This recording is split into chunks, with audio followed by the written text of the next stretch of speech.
नमस्कार, मैं हूं आपके साथ कविता थपलियाल। आज बात एक ऐसे सवाल की जो सिर्फ कोर्टरूम तक सीमित नहीं है, हर घर, हर रिश्ते और हर सोच से जुड़ा हुआ है। हाल ही में देश की सबसे बड़ी अदालत ने कहा है कि अगर दो लोग सालों तक लिव इन रिलेशनशिप में रहें, साथ खाएं, साथ जिएं, साथ सुख में, साथ दुख में, सब कुछ सहमति के साथ किया हो, तो बाद में शादी का झूठा वादा बताकर कानूनी कार्रवाई की जमीन नहीं बनती है। लेकिन क्या फिर ये मान लिया जाएगा कि ये रिश्ता पूरी सहमति से निभाया गया है? सुप्रीम कोर्ट ने कहा कि लंबे समय तक साथ रहने के बाद झूठे वादे का दावा कायम नहीं किया जा सकता। तो क्या इसका मतलब ये है कि भावनात्मक नुकसान, अधूरी उम्मीदें अब कानूनी मान्यता नहीं रखती है? आज हम बात करेंगे कि रिश्तों की जिम्मेदारी में अगर देखा जाए तो वादों की वैधता की और साथ ही सामाजिक सोच की जो लिव इन को अब भी एक अधूरा रिश्ता मानती है, क्या मायने हैं? रिश्ता किस पर टिका है? इरादा, भरोसा या कानून? आज हम बात करेंगे कि आखिर इन रिश्तों की जिम्मेदारियां क्या हैं। अगर दो लोग सालों तक लिव इन रिलेशनशिप में रहे हैं और फिर शादी ना हो, तो क्या ये धोखा कहलाएगा? क्या प्यार अब कानूनी दायरे में मापा जाएगा? सुप्रीम कोर्ट का ये ताज़ा फैसला क्या संकेत दे रहा है समाज को, कानून को? क्या प्यार अब कानूनी दायरे में मापा जाएगा? सुप्रीम कोर्ट का ये ताज़ा फैसला आखिर क्या संकेत देता है? इसी पर हमने कुछ बड़े सवाल भी तैयार किए हैं जो आप सबको बताएंगे। लंबे समय तक लिव इन में रहने के बाद शादी ना होना, क्या ये धोखा है या सहमति से लिया गया फैसला? क्या भावनात्मक धोखा भी कानून की नज़र में मायने रखता है? क्या लिव इन रिलेशनशिप में रहने वाले हर कपल को स्पष्ट रूप से शादी की बात कर लेनी चाहिए? क्या ये निर्णय महिलाओं की शिकायतों को कमज़ोर करता है या जिम्मेदारी तय करता है? क्या आज के रिश्तों में कमिटमेंट की परिभाषा बदल रही है और इसका आखिर असर क्या हो रहा है? मेरे साथ खास मेहमान भी हैं जिनके सामने हम ये सवाल रखेंगे। वृंदा के मेरे साथ जुड़ गई हैं जो कि विमेन राइट एक्टिविस्ट हैं, खुशबू जैन जो कि सुप्रीम कोर्ट की लॉयर हैं, रुचि रुहू यहाँ पर रिलेशनशिप एक्सपर्ट भी मेरे साथ जुड़ गई हैं, और इसी के साथ बाकी अपने पहलुओं पर बातचीत रखने के लिए दीपिका नारायण जो कि फिल्म मेकर है और मेन राइट एक्टिविस्ट हैं, ये भी जुड़ गई हैं। आप सभी का स्वागत है हमारी इस बेहद खास पेशकश में। चलिए, तो सभी मेहमान मेरे साथ जुड़ गए हैं और आप सभी का स्वागत है। तो खुशबू, आप ही के पास आऊंगी सबसे पहले, क्योंकि बतौर लॉयर आप हमें ये समझाइएगा कि अब सुप्रीम कोर्ट की रीडिंग को हम कैसे समझें, क्योंकि आज का समय बदल रहा है।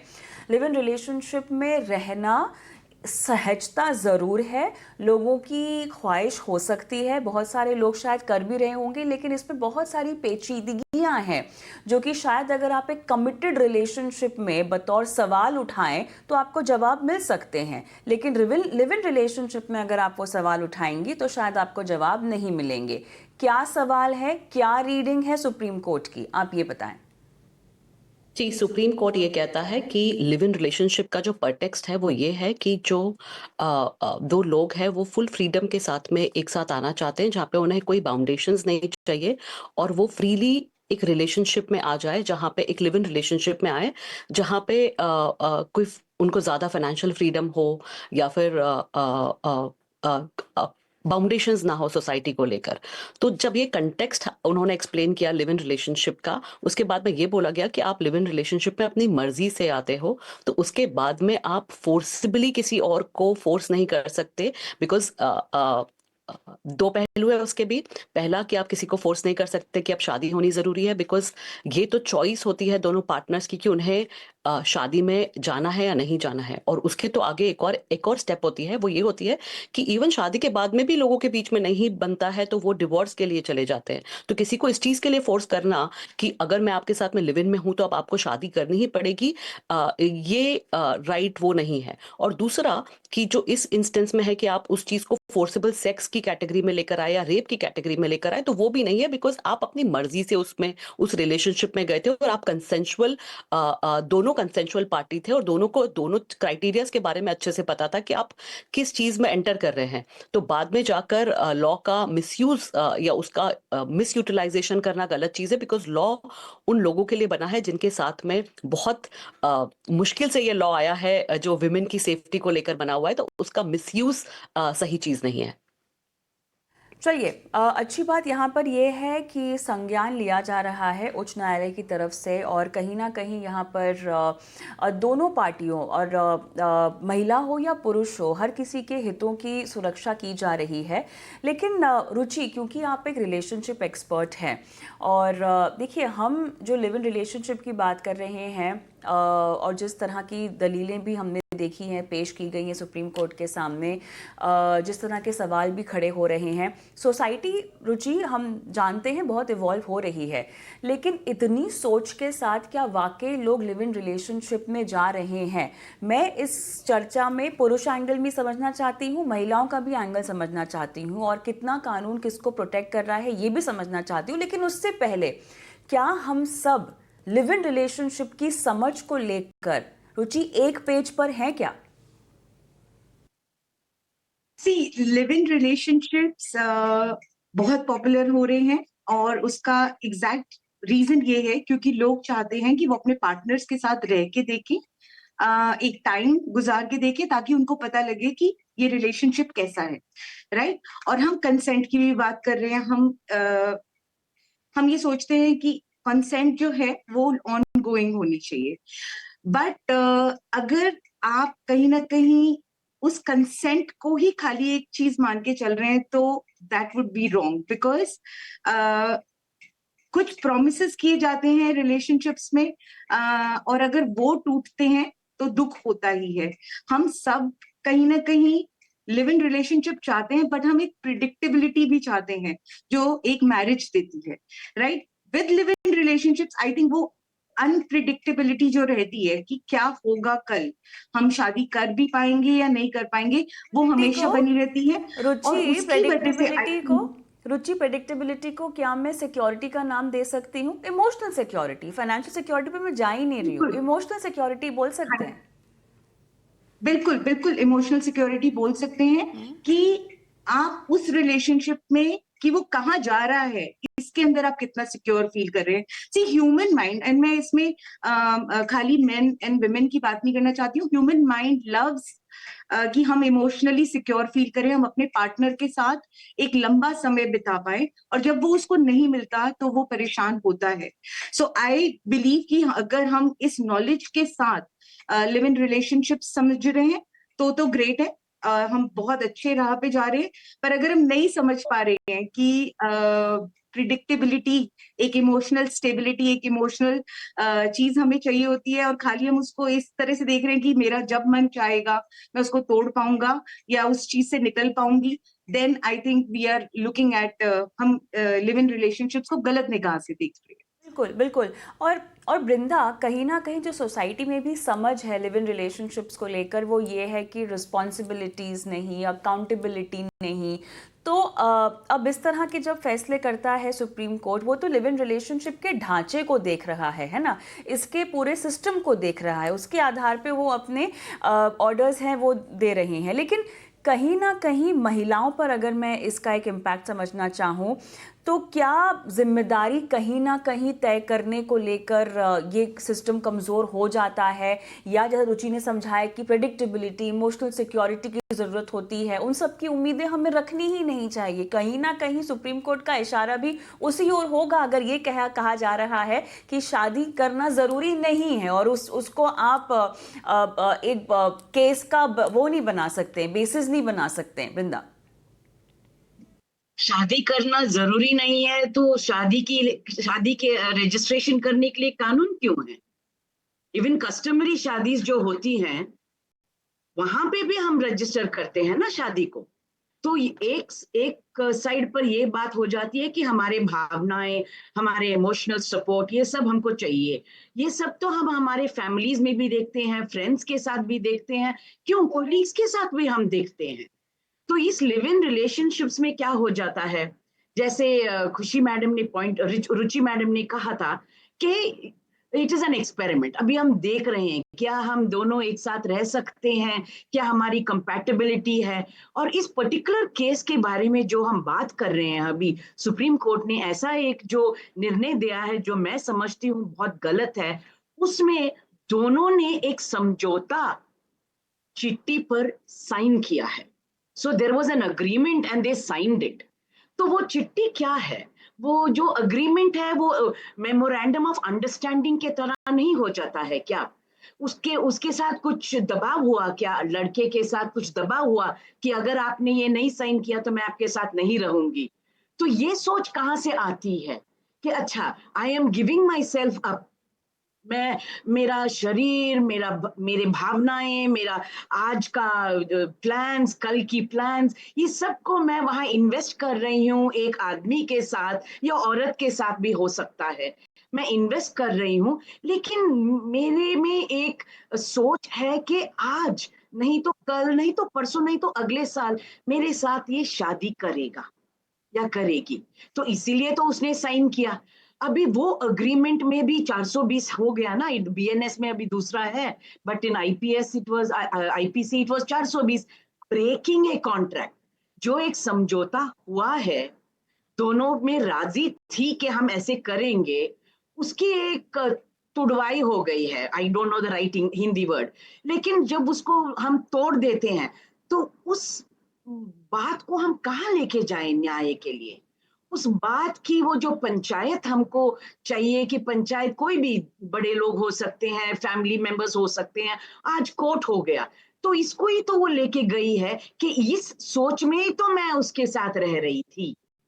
And somewhere in 2008-9 supreme court ने ये भी कहा था कि प्रॉमिस ऑफ मैरिज, शादी करूंगा, शादी करूंगी, उसके बाद मैं आपके साथ सेक्सुअल रिलेशनशिप्स रखता हूं और फिर मैं शादी नहीं करता हूं, अमाउंट्स टू रेप।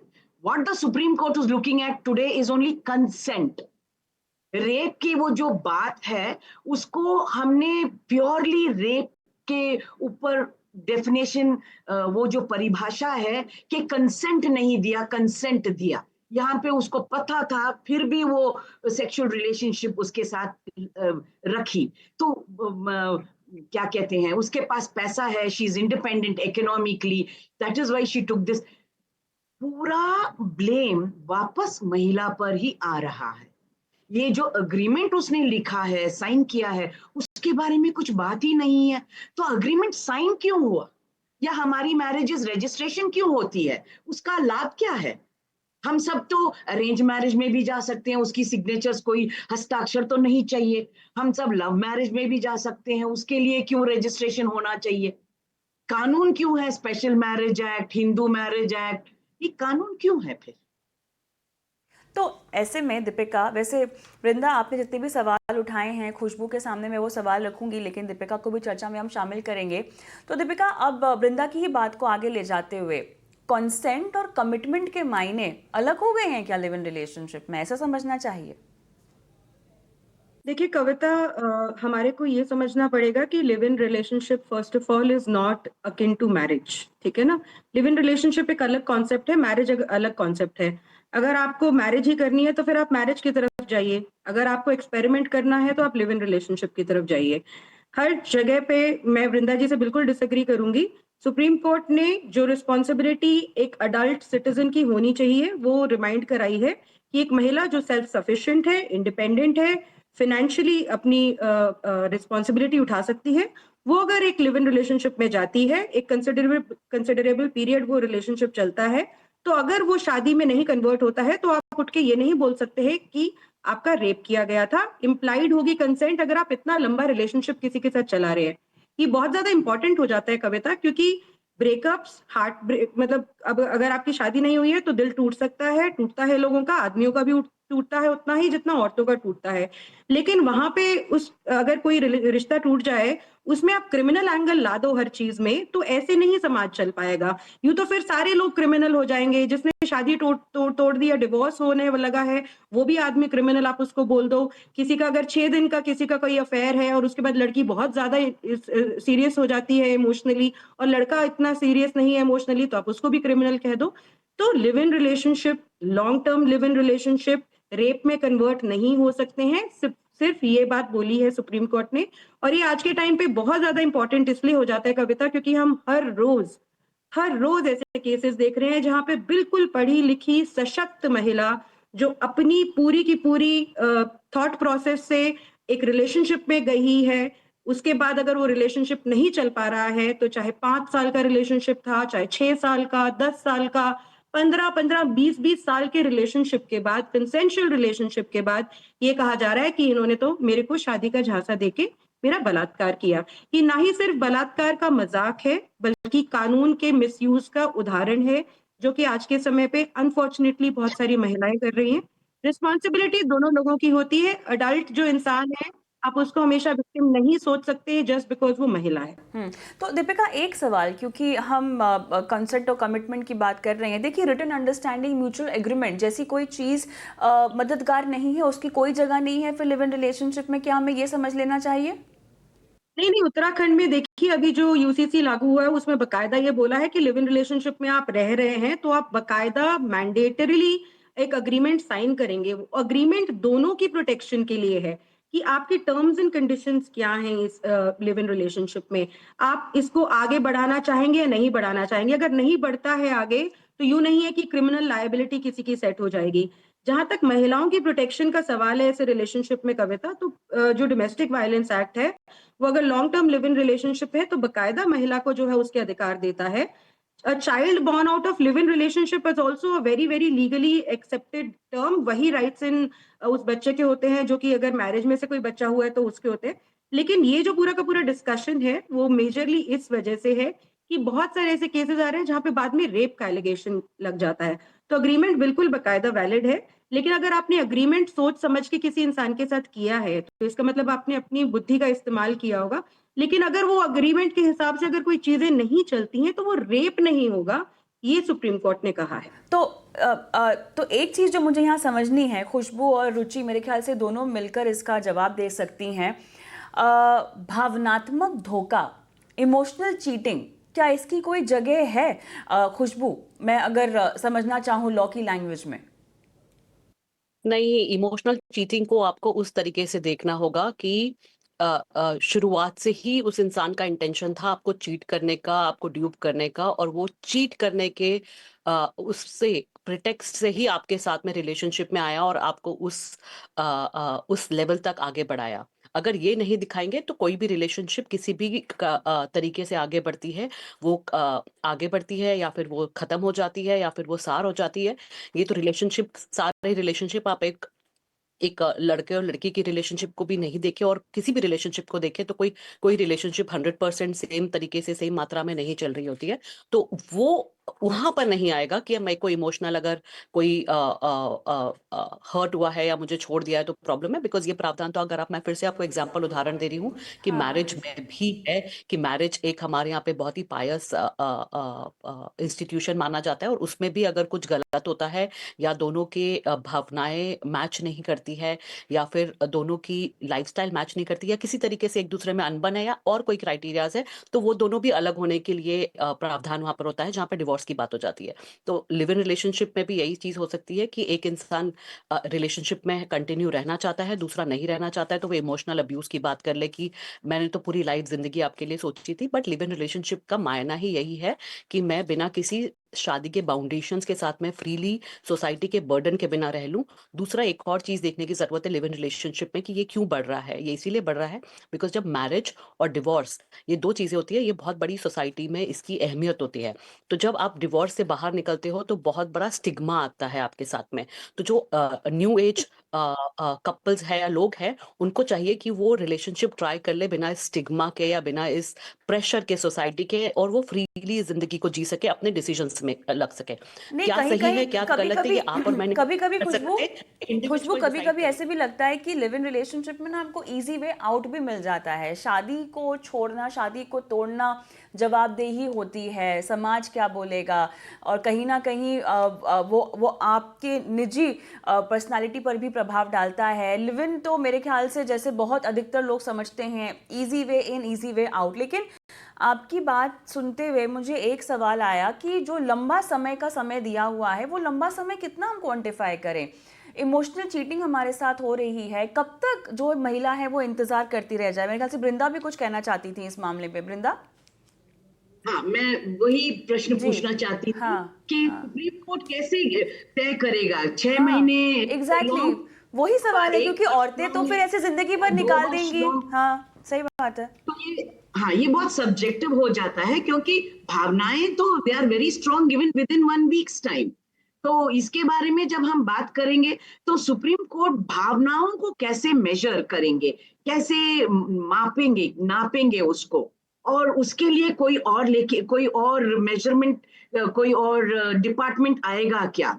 और एक क्यों और बात मैं क्यों यहाँ जरूरी है किसी रिलेशनशिप के एंड को क्रिमिनलाइज करना वृंदा जी? बहुत सारी लड़कियां हैं जो मना कर देती हैं बहुत सीरियस रिलेशनशिप में कि नहीं शादी करनी है, बिकॉज उनको लगता है कि लड़का फाइनेंशियली सिक्योर नहीं है या उसकी फैमिली उसको अच्छी नहीं लग रही है। बकायदा लड़कियां भी बहुत ब्रेकअप करती हैं, लड़के बेचारे घूमते रहते हैं, वो इतने ज्यादा हताश हो जाते हैं। तो ऐसे में क्या लड़कियों के ऊपर क्रिमिनल ऑफेंस लग सकता है? आप सही मानेंगे उस क्रिमिनल ऑफेंस को लगाना?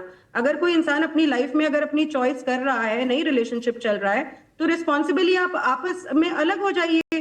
हर चीज को लीगल एंटेंगलमेंट डालने की क्या जरूरत है? अभी इस केस में इस महिला को क्या मिल गया? इसने अपनी जिंदगी भी बर्बाद करी, इसने अपने लीगल केसेस में भी पैसे इन्होंने खर्च किए होंगे, लेकिन इमोशनल हर्ट हुआ इनके ही है। केस में नहीं, तो वो बात तो रेप ठीक बता नहीं है, देना क्योंकि नहीं हुआ ना, फिर वो क्या फायदा हुआ जी इसमें? वृंदा जी, क्यों एक लोगों को बात, एनकरेज करना है कि हमारे आप देश में क्रिमिनलाइज शादी करो अपनी होने के इमोशनल बाद हर्ट भी को? मैरिटल रेप को हम नहीं मानते हैं, क्योंकि शादी हो गई है। हाँ, तो मैम उसमें रेप, हम तो डोमेस्टिक वायलेंस ऑन आदमियों को भी नहीं एक मानते हैं, मिनट, हम जब आप क्रूअल्टी बात कर ऑन रहे थे आदमियों मैंने को तो भी कुछ नहीं नहीं मानते बोला, हैं। मैंने सुना ना, आदमी तो जो आप है भी वो थोड़ा, तो कोई एक क्रिमिनल सेकंड, एक रिकॉर्ड सेकंड, नहीं दीपिका, करते हैं। दीपिका जी, एक एक एक एक मिनट। करके वृंदा बोलिए। हाँ, हाँ, हाँ, सो मैं दीपिका जी से कह रही हूं कि हमारे देश में हमारे पार्लियामेंट ने विवाह में जो रेप होती है उसके बारे में बात ही करना नहीं करना चाहिए कह दिया है।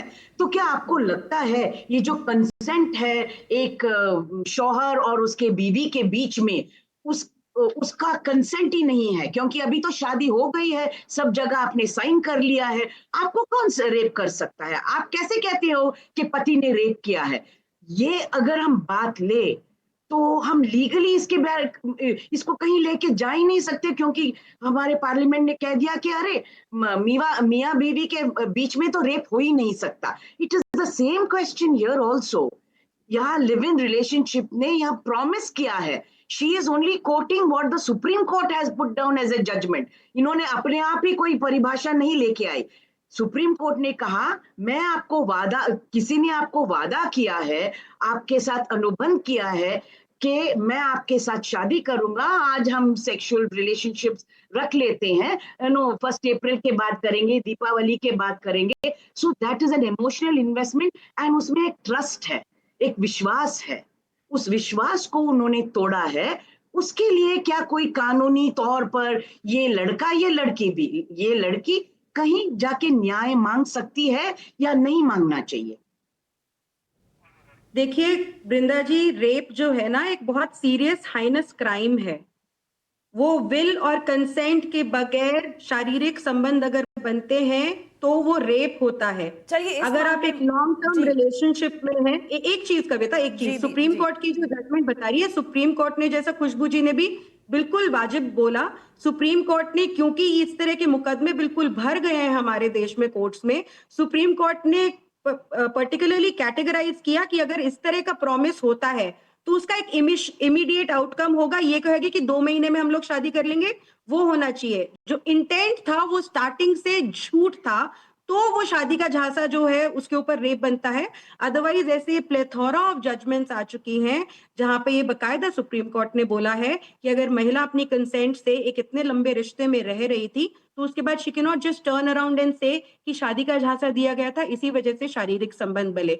और कविता, एग्रीमेंट एक साइन चीज हुआ। जरूर यहाँ पे लाना चाहूंगी, दीपिका पादुकोण की एक कैंपेन आई थी, बहुत उसको चीयर किया था फेमिनिस्ट ने और वुमेन्स राइट एक्टिविस्ट ने, माय बॉडी माय चॉइस। अब माय बॉडी माय चॉइस है, तो अगर आप उस बॉडी के साथ अपनी विल से, अपनी कंसेंट से सेक्सुअल रिलेशनशिप में जा रहे हैं, then it should be my body my choice and my responsibility also. then you cannot turn around and say अगर नहीं रिश्ता चला कि भैया ये तो रेप हो गया, that is misuse of law. And इसी वजह से मैरिटल रेप भी नहीं आ पा रहा है, नहीं तो- क्योंकि सब लोगों को दिख रहा है कि 498 का क्या हश्र हुआ है, अभी शादी का जहां पे रेप के क्या हश्र हो रहे हैं. तो ऐसे में खुशबू से सवाल मुझे ये पूछना है, उसने नहीं किया है. अगर आपके साथ कोई प्यार कर रहा है या करता है और वो चला गया, वो चली गई, तो उसको जाने दो, क्योंकि उसने पहले से ही आपके साथ प्यार नहीं किया था. और प्यार तो एक सिक्के की दो साइड्स है, एक साइड पर मर्यादा रिस्पेक्ट है और दूसरी साइड पर लव है. अगर वो नहीं है तो उसको जाने दो, क्योंकि आपकी मेंटल हेल्थ और physical health is very very important. Going behind somebody who doesn't care for you, doesn't respect you, of course you can fight in court and case and all of it, but at the end of the day you have one life. आपकी एक ही ये जीवन है, उसको आप खुशी से मनाइए. रिश्ते, इरादा, भरोसा, कानून, इन तमाम चीज़ों से काफ़ी परे होते हैं. रिश्ते सिर्फ कानूनी शब्दों में नहीं बंधते हैं और कई बार जो है हर वादे को अदालत में तोला भी नहीं जा सकता है. लेकिन जब भरोसे टूटते हैं, सवाल उठते हैं और जब अदालतें जवाब देती हैं तो समाज को रुककर सुनना भी पड़ता है. सुप्रीम कोर्ट ने एक नज़रिया दिया कि लंबे समय तक लिव इन में रहना सहमति का प्रतीक है, पर क्या ये सहमति हर बार बार होती है या फिर कोई चुपचाप उम्मीदों में ही जी रहा होता है. हमारा काम है सवाल पूछना. सवाल पूछ के आप सबका काम है सोचना और आगे बढ़ना. रिश्ते, कानून और जिम्मेदारी, इन तीनों के बीच एक संतुलन बहुत ज़रूरी है. और इसी सोच के साथ आज की इस चर्चा को भी मैं यहीं पर समाप्त करती हूँ. आप सभी का बहुत बहुत धन्यवाद. आप जुड़े और इस चर्चा में शामिल हुए, दर्शकों का मार्गदर्शन किया. मुझे भी इजाज़त दे इस खास पेशकश में. नमस्कार.